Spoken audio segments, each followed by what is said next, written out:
This conference will now be recorded. Hello, I'm Kim Luke. I'm a reference librarian over at the Hightstown branch, and welcome everyone to our program tonight, Concussions in Youth Sports. As a friendly reminder, all health and medical information should always be discussed with your physician. But first, let me tell you about the library system's winter reading program, and then we'll get started with our talk. But every year, MCLS hosts a winter reading program for all ages where you track the books you've read and enter raffles and have a chance to win prizes. And the 2023 program will run beginning this Monday, December 18th, through Saturday, January 20th. And there are 4 different age groups, pre-K to 2nd grade, 3rd to 5th grade, 6th to 12th grade, and then adults. Each branch has a prize to win in each age group. See the website mcl.org on your PC or on your mobile device for more details. Now let's get started with our program tonight. Our speaker, Kim Myers, is a community outreach specialist with the Brain Injury Alliance of New Jersey. She holds bachelor's degrees in health science and public health from Stockton University and has gained experience in developing and facilitating community programming on a wide range of health topics. Through her work, she strives to empower individuals of all ages to lead healthy, fulfilling lives and create a better, more connected community. On behalf of the Mercer County Library System, we're pleased to present Ms. Myers to you. And you can begin anytime, Kim. Great. Thank you so much for the introduction, Kim. Let me just pull up my screen here. And are you still able to see my screen? Yes. Okay, fantastic. And I'll just do it from the beginning. So today we'll be talking about concussion in youth sports. So obviously concussion can happen at any age, but it does happen very frequently in youth sports. So that's what we'll focus on today. So we'll provide an overview of concussion, talk a little bit about what it is, some signs, some symptoms, and the impact it can have on those who sustain a concussion. We'll also discuss identification strategies, management, and also the recovery process. And then lastly, we'll review some recommendations and resources for you. So before I start, does anyone know someone who's had a concussion? You could go ahead and put it in the chat if you want to share. Let me just pull up that chat again so I could see. And it's okay if you don't feel comfortable sharing too. I just like to throw the question out there. I see one person that said yes. Kim? And we'll go over some statistics too. Myself had a freak accident. Sorry to hear that. That can be very scary. That's a couple of people who know someone or they themselves have this experience, unfortunately. So let me pull this back up. Oops. So our brains control everything we do, right? From making coffee in the morning, from driving to work, maybe biking to work, brushing our teeth, brushing our hair. All of these things require our brains, right? They control every single thing that we do throughout the day. Controls how we feel, controls, our social life when we talk to people, conversation. And so there's some common causes of brain injury and concussion. So when we talk about concussion, it is classified as a mild traumatic brain injury. So it would be under this more general umbrella of brain injuries. So some common causes of brain injury are falls. These could be from a higher surface or just falling, tripping or slipping. Car crashes are a very common cause, pedestrian and bike crashes, especially in New Jersey. New Jersey has the 3rd highest rate of pedestrian crashes in the nation. Sports and recreation accidents, which we're talking more about today. Domestic abuse, unfortunately, is a common cause of brain injury. Suffocation and drowning. So this is more of an acquired brain injury. So there's 2 major types of brain injury. There's traumatic brain injury, which is something like concussion. It's an exterior force to the head. But then there's also acquired brain injury. So this would include things like stroke, seizure, aneurysm, even infection to the brain. It can include suffocation, drowning, or even poisoning. So think of things like lead poisoning or kids getting into cleaning products or taking medication they shouldn't be taking or taking too much of a medication. All of these things can lead to something called acquired brain injury, which is just as much a brain injury as a traumatic brain injury, and it often has a lot of the same symptoms. So some of the most common causes of head injuries among those under 18 are crashes, falls, pedestrian bike crashes, and then sports and recreation related TBI. So like I said before, concussion is considered a mild traumatic brain injury, and it does occur from a bump, blow, or jolt to the head, face, or neck. So it doesn't necessarily have to be to the head. It can even be to the chest or to the abdomen. So an indirect blow elsewhere on the body can transmit a force to the head, almost like a reverberation effect.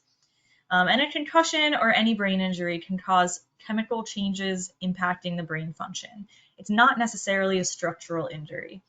So it will not necessarily show up on imaging tests like MRI, like CAT scan, and we can talk a little bit more about that later and how exactly it is diagnosed, since it doesn't show up on those tests.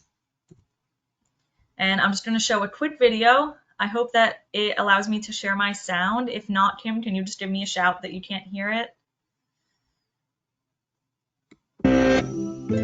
Each year in the United States, players of sports and recreational activities receive between 2.5 and 4 million concussions.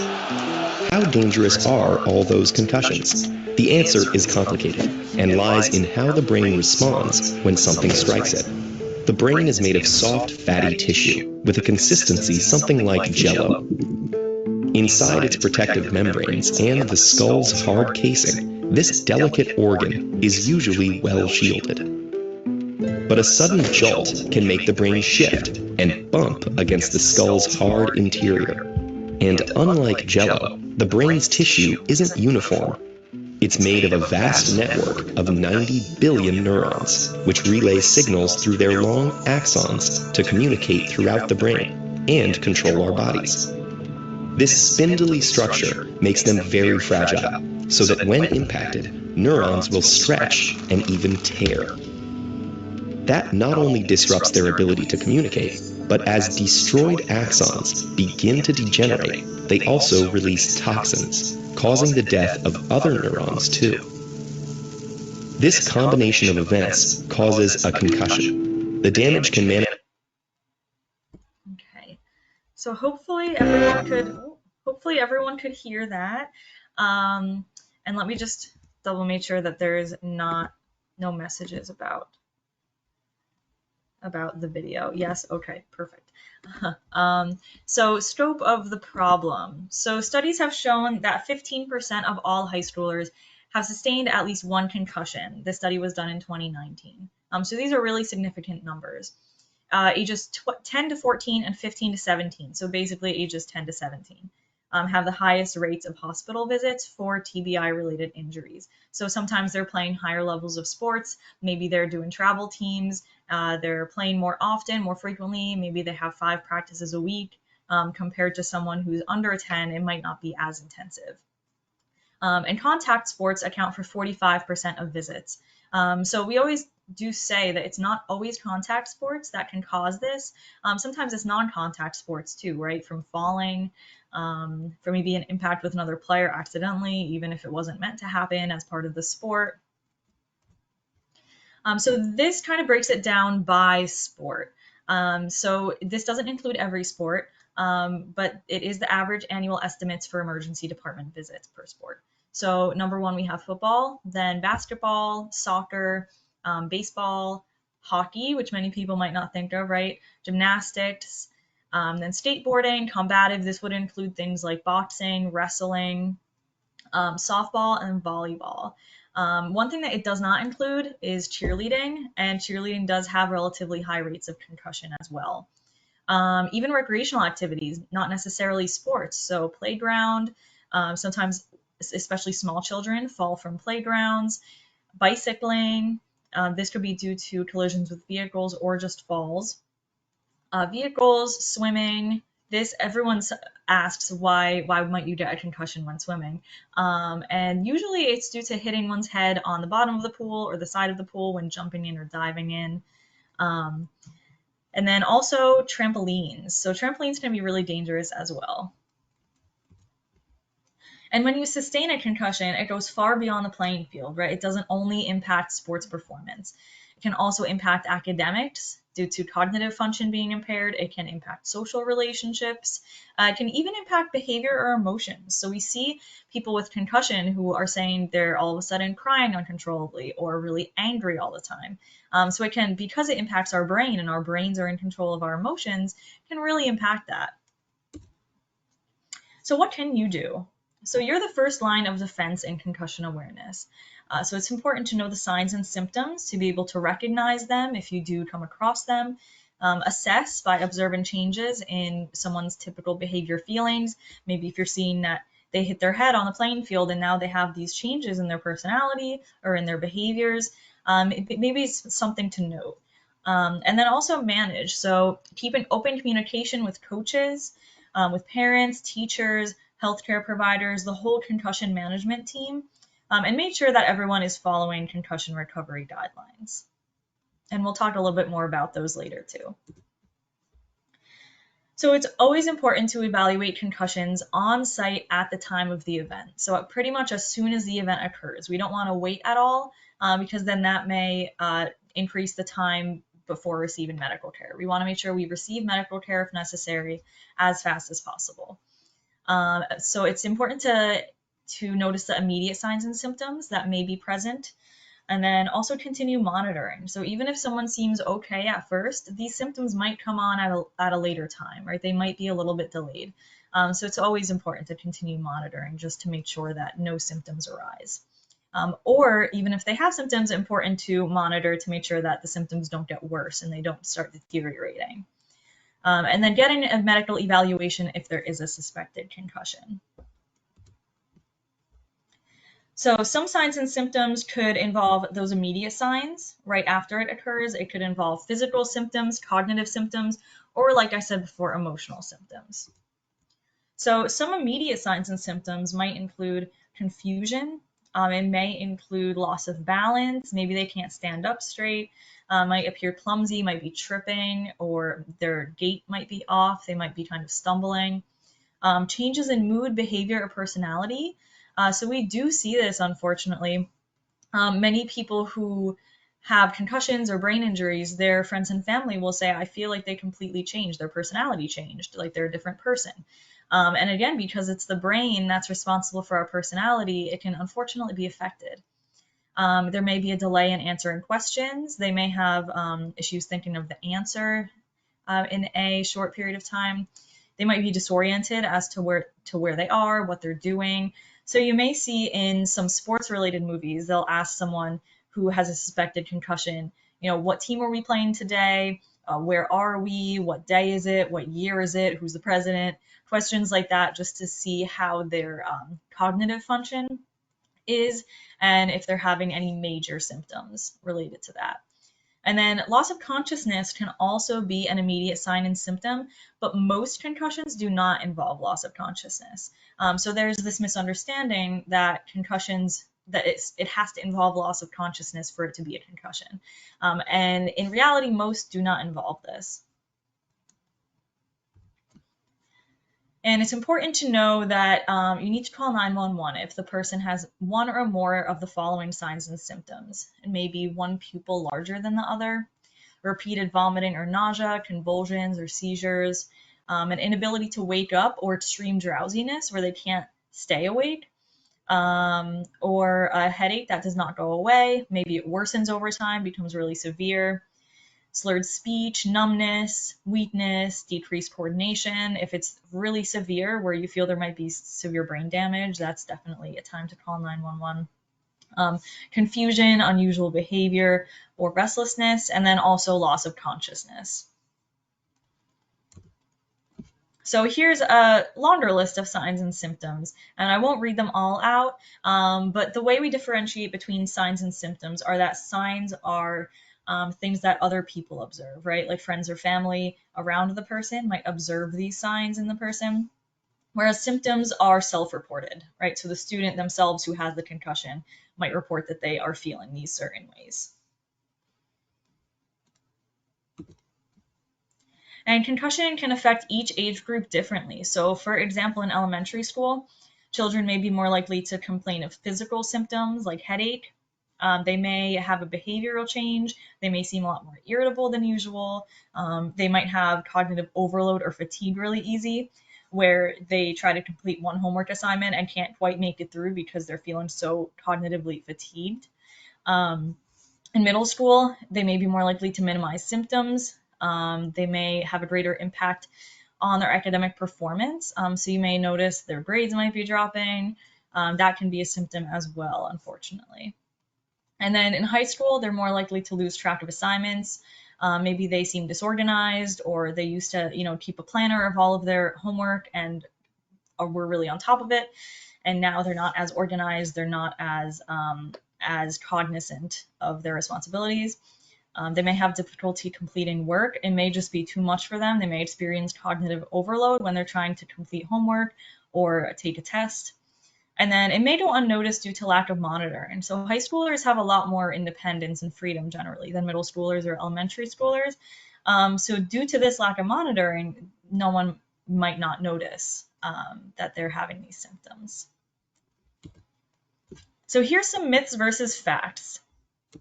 So some facts about concussion. Most concussions, like I said before, do not involve loss of consciousness. Many are misdiagnosed or they're not diagnosed. So many of them, unfortunately, never get diagnosed because medical help is not sought. They do not show up on CAT scans or MRI scans, like I said before.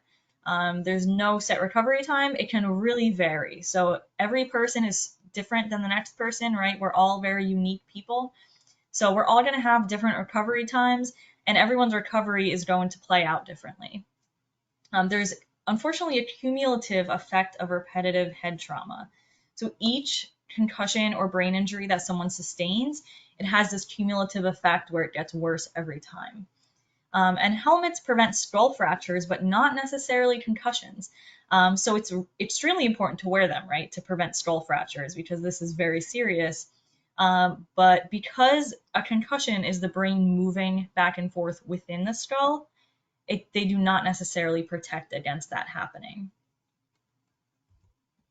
So who can diagnose concussion? So it might be a family physician, might be a pediatrician, or sports medicine physician. So sometimes, especially in high school, they might have a on-field physician on the side of the playing field, especially for sports like football. Then they would probably be the ones to diagnose in that circumstance. But any doctor really, especially doctors that are trained in concussion, not all necessarily are, but it's always important to go to a doctor who is informed and has dealt with this issue before. So let's talk a little bit about the recovery process.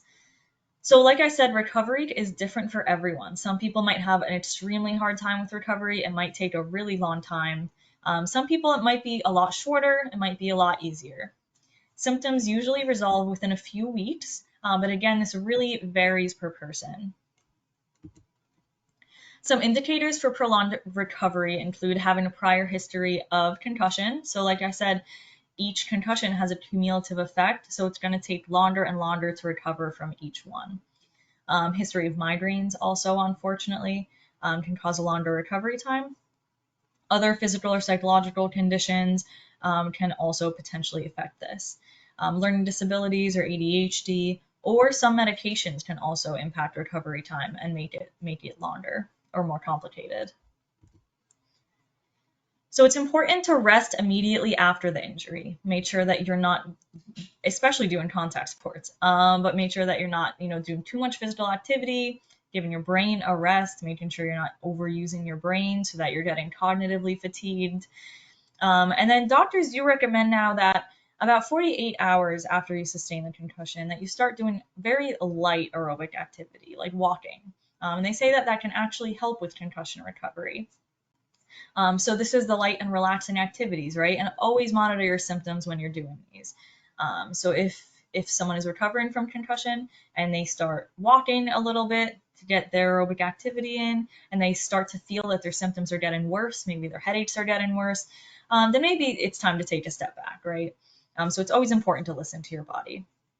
And then eventually you could get back to your regular activity. So it really is a stepwise process. There was a 2010 concussion law for schools in New Jersey.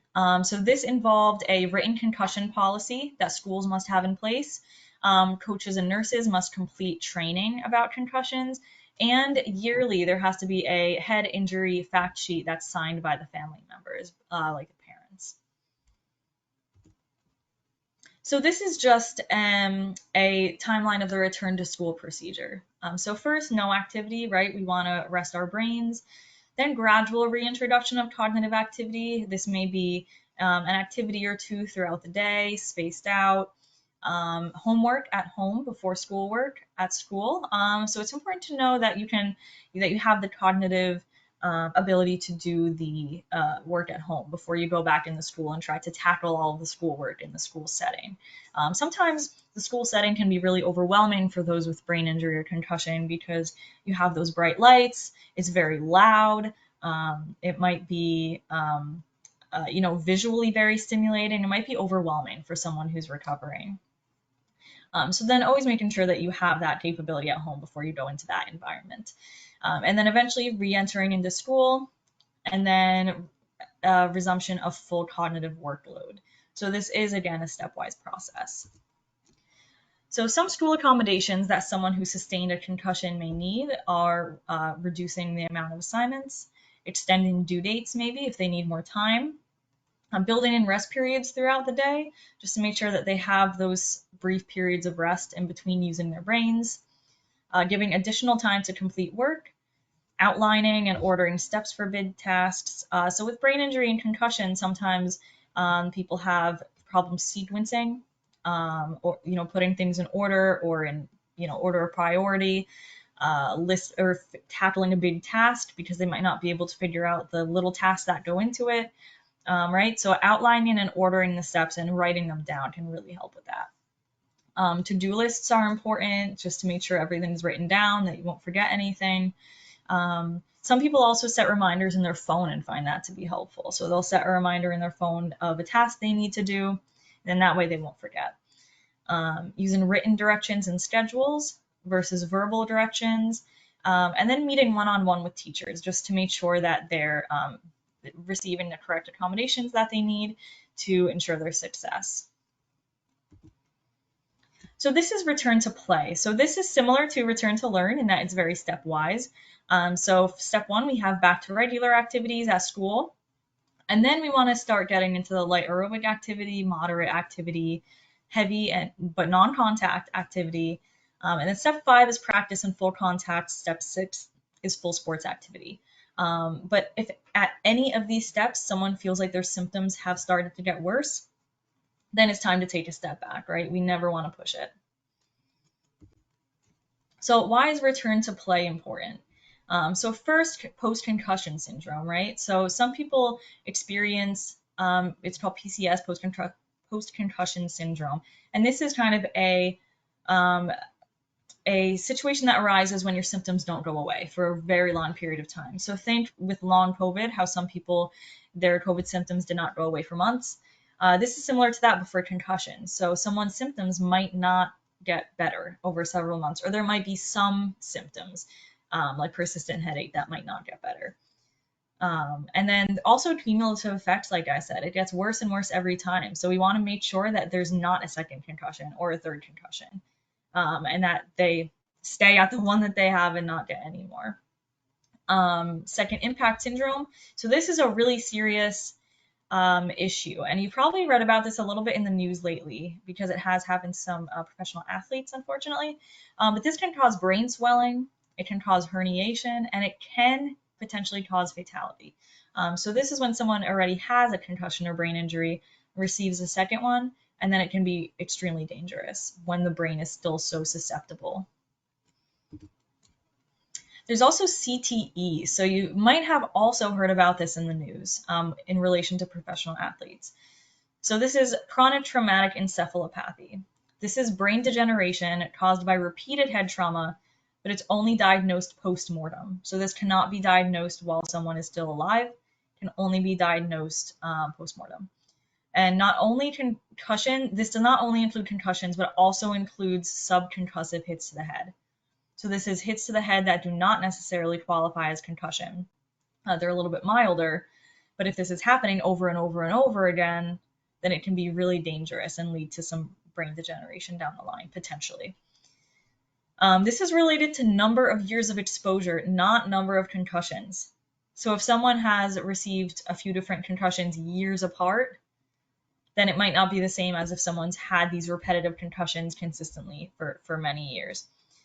There have been confirmed cases among athletes, specifically football, hockey, boxing, rugby, soccer, and wrestling, military service members, and individuals with developmental disabilities that may exhibit headbanging behavior. So let's go into some recommendations. And let me just make sure I'm good on time. Yep, okay. So for parents, guardians, and adults, it's important to educate children about concussion. Always stay up to date on the guidelines. So the guidelines were just updated. There was just an international conference on concussion where all of the leaders in the field got together to discuss how or if the guidelines should be updated and the state of the science. So there were a few minor updates, and also the screening tools were updated. So this is the SCAT-6, SCAT-6, SCOAT-6, CRT-6. These are all screening tools that were updated. Communication is key, right? So if your child does sustain a concussion, it's important to keep this open communication with the coach, with the school nurse, with the teachers, anyone involved in their concussion recovery. Also, providing written instructions from the child's healthcare provider on return to play. Make sure that you're very clear on how the steps should go, how they're timed, and then check in with them to ensure that your child is meeting all these steps and that they don't need to take more time at any of the steps before progressing. And then asking the coach to provide support during recovery. So we also have a few suggestions for youth. So if you think you or someone you know has a concussion, say one of your teammates, it's important to report it to either a coach or the school nurse or maybe a trusted teacher, and then get it checked out. So it's always worth getting it checked out. Even if someone doesn't think it's a big deal, that they'll be okay, it's still important to see a doctor because we always say we only have one brain, right? So it's important to protect it. We don't have a second one. We don't have any replacement brain. So it's nothing to mess around with, and we always want to get it checked out. And then giving your brain time to heal, making sure not to overload it in the healing process. It's trying to rebuild those connections, so giving it time to do so without overloading it. And then there's some tips to prevent injury. So we have checking equipment, making sure that the equipment's in good shape, that it's not broken, that it's not falling apart, because that can also cause injury. Following the rules. Some of the rules are in place to protect us, right? To keep us protected from incidents or injuries. And then also using proper technique. This is key also in preventing injuries, because using improper technique can lead to injuries, can lead to falls, can even lead to breaking bones. It can be really serious. And then following return to play protocol, making sure you're not skipping any steps there or going back to sports too fast. And then being proactive, making sure that you have the knowledge needed to equip yourself against concussion. And then being proactive and reporting it if you do see anyone possibly sustain a concussion. So we always say, when in doubt, sit it out, right? Proper management of concussion is the best precaution against more serious injury. We do not want a second concussion. We don't want that cumulative effect to occur. So you only have one brain. It's really important to protect it. So here's some resources. CDC is a great resource for concussion-related issues. Concussion Legacy Foundation is a wonderful nonprofit with lots of valuable resources. Brainline as well has many varied resources. And then also Brain Injury Association of America, BIA USA, of which we are an affiliate. So we're Brain Injury Alliance of New Jersey. We're the New Jersey affiliate. And we do have a pocket concussion recognition tool. If anyone is ever interested in receiving this, it's free. All of our materials are free. And this can be really helpful for coaches or those involved in youth sports. It's just a small guide that can fit in your pocket, just to have it on you just in case anything happens. We also have Concussion Guide for Parents. If anyone's interested in this, please feel free to reach out. I'd be happy to send it as well. We have both of these in PDF versions too. So whether you prefer a print version, PDF version, I'd be happy to send it over. This explains a little bit more about concussion for parents, how to respond to concussion and prevent it. And then there's also concussion in the classroom. So this is for students, parents, teachers, nurses, guidance counselors, school psychologists, and any other school staff. And it gives some tips about accommodations for concussion or brain injury, and how those can be incorporated into the classroom.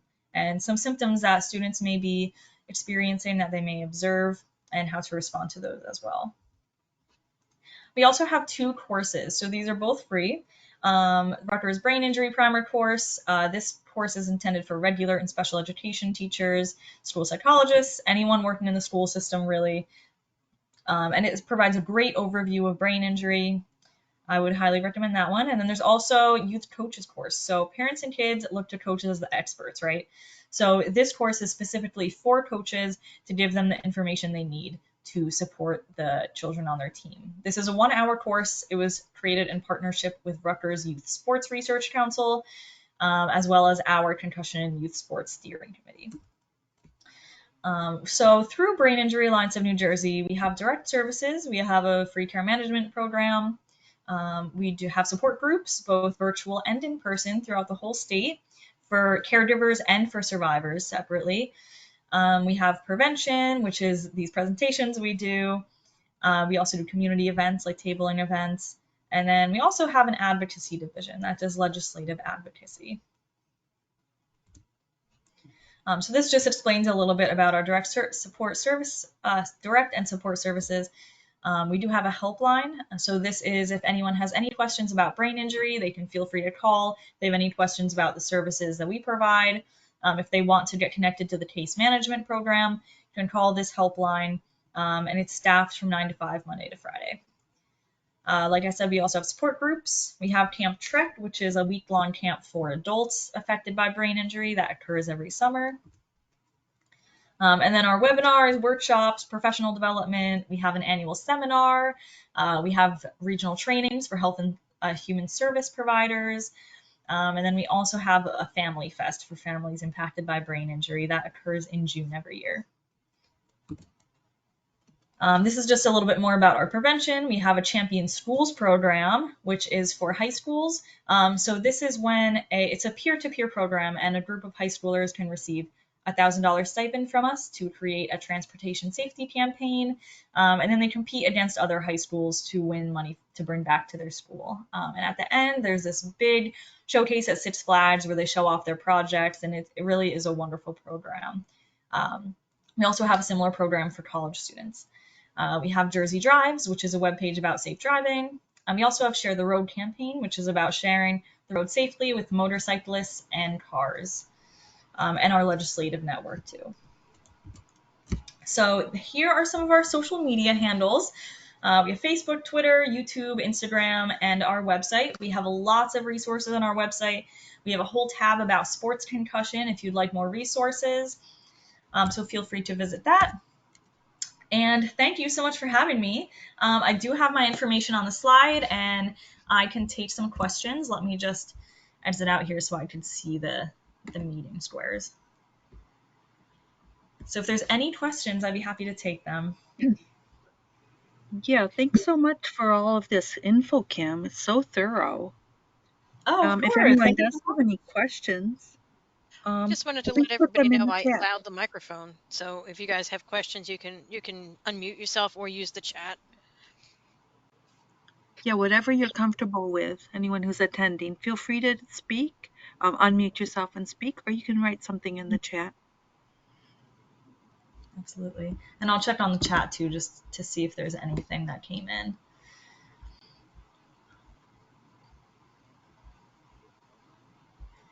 Someone wrote about their own experience, that they had a feeling of a bell being rung and was dazed with pressure in the head, as well as fatigue. Okay, sorry to hear that. Yeah, those would be really tough symptoms to deal with. And I saw that it was a collision between forehead and microwave oven door. Oh, I'm so sorry to hear that. I hope your recovery was successful, and sorry to hear that that happened to you. That's terrible. Yeah, for sure. I did see a question about, are there any concussion clinics? So yes, there are concussion clinics throughout the state. Off the top of my head, I'm not sure about Mercer County, but if you do call the helpline, they can tell you the answer to that much more thoroughly than I could. So please feel free to call the helpline, and they can help answer that for you.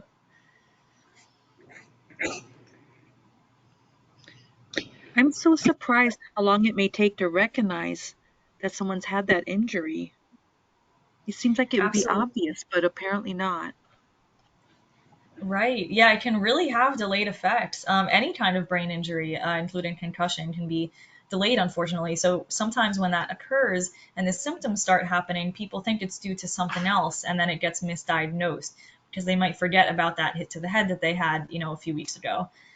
So that brings the issue of misdiagnosis into the picture as well. And that's a good point. Somebody wrote, many people can also try to minimize. I could see somebody say, no, no, no, I'm fine, I'm fine. Right. Absolutely. Yep. And we see that a lot in youth sports because people just want to go back out and start and, keep playing and not have to sit the game out. So we do see a lot of minimization in youth sports, unfortunately. So that can cause issues as well.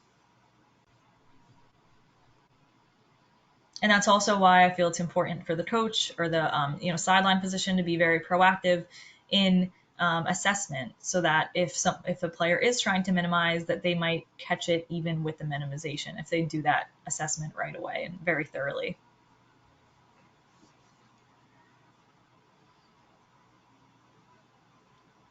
How common is it that coaches or a doctor, medical person would be there on the field or in the court watching and checking for this? Yeah, so it's more common in high schools. So I would say it's pretty rare in any level below high school. But in high schools, especially larger ones, they will often have a sideline physician that stays on the side, or a sports medicine practitioner, someone who's well versed in concussion. But unfortunately for the lower grades, that's not so common. Mm-hmm. Oh, I saw the comment. When I went to the emergency department, physician sent me home saying nothing serious, said I could return to work immediately. I consulted with an adult concussion specialist after much research and got the right treatment. Yeah, definitely. So I think I had mentioned on the slide with who can diagnose. It's important to always find someone who's informed about concussion, right? Like you said, the adult concussion specialist, because not everyone is informed about the symptoms or how it might arise. They might try to minimize it. So always seeking someone who has that knowledge, definitely important. So thank you for that comment as well. Yeah, so that's a good comment, Rosemary, too, about dads who volunteer with sports, having that pocket symptom card as well. So anyone who's involved with sports should have the card, be aware of the symptoms, know what to look for, how to recognize it. So that's a great point too, Rosemary.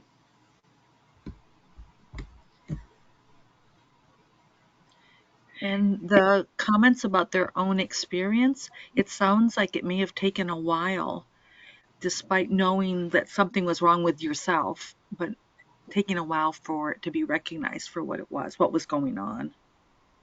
Right, absolutely. Yeah, that's unfortunately an issue for many people where the symptoms might, even if they do arise right away, it might be hard to seek medical help, might be hard to find a physician who's really knowledgeable in these topics. Um, so it can take a while, unfortunately. And with concussion, you want to jump on it right away and make sure you're starting treatment right away, or rest, or whatever the recovery plan may be. So this delay can be really harmful, unfortunately. And thank you for those who shared their personal experience. I always Yes, thank appreciate you. people being willing to share. And symptoms sound like they can be so varied, and recovery too. Absolutely. Yeah, depending on the person, it can be so varied because it's our brains, right? It affects everything we do. So it can affect us, socially, it can affect our feelings. We might just have headaches. just physical symptoms. Some people experience the nausea that goes along with it. But it makes it hard too when you don't always know that it's from the concussion if you didn't, link the symptoms with the event that caused them. Mm-hmm. Are there any other questions? Let me look through the chat just to make sure I didn't miss anything.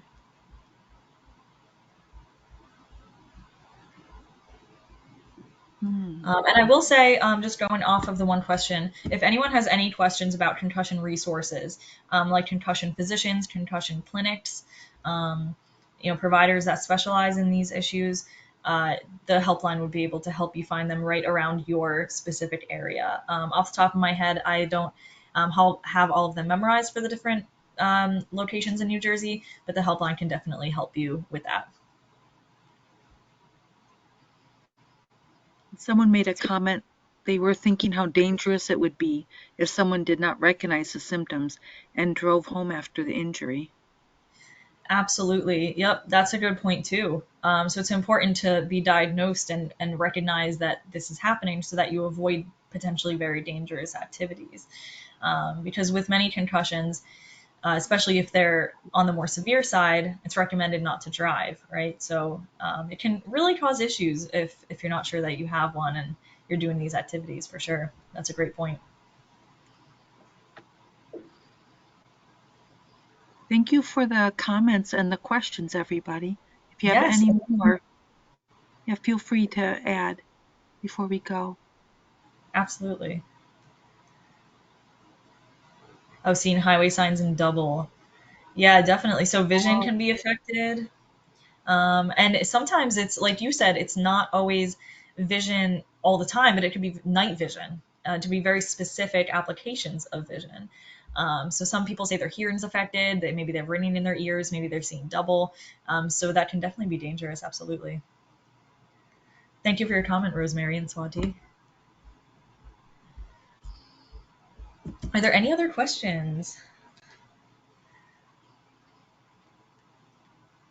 And if anyone has questions but doesn't want to ask them in the meeting, then you can feel free to reach out to my email as well, and I'm happy to answer them for you too. Well, thank you so much, Kim. Of course. Thank you so much for having me. I so appreciate the opportunity. You guys